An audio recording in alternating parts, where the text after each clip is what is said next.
So this is a new series I'm starting on big ideas.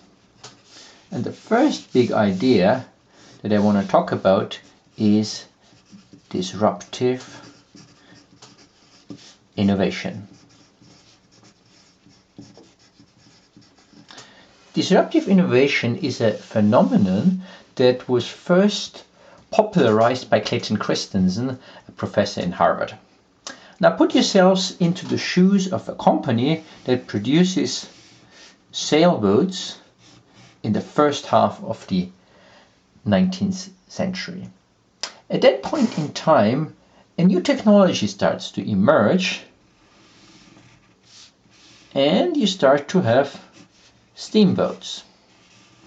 Now today we all know that this eventually led to the death of the established producers of sailboats. But at the time, it wasn't all that clear.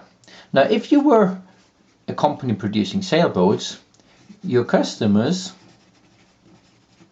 would have told you, please, instead of putting energy into producing steamboats that at that point in time were not able to cross the big seas, but only able to go along the rivers, instead of looking into this technology, why don't you improve sail ships, maybe add a few more sails to make these ships faster?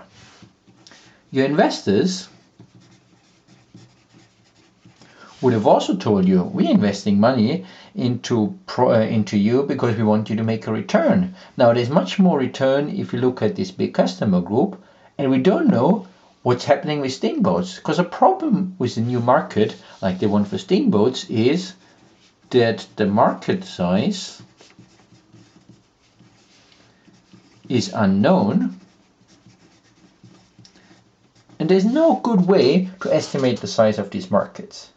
So really it's quite hard for companies who are in an old established industry and technology to jump onto a new wave, because that new technology is usually not as good initially. So if you look at the kind of transition period, you will have an established technology, and when a new technology is being introduced, it really underperforms at first, and only over time is the new technology outperforming the established technology.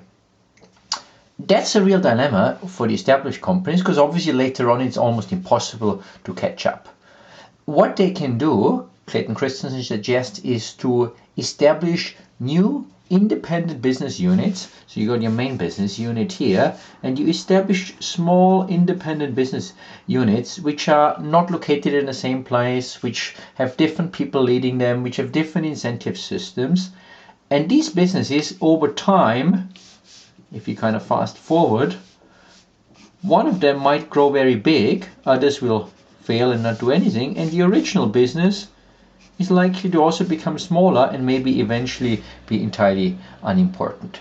So disruptive innovation is a phenomenon which describes a transition to a new technology that is initially underperforming, over time becomes better than the established technology, and it makes it so difficult for the established players to jump onto this new technology trend.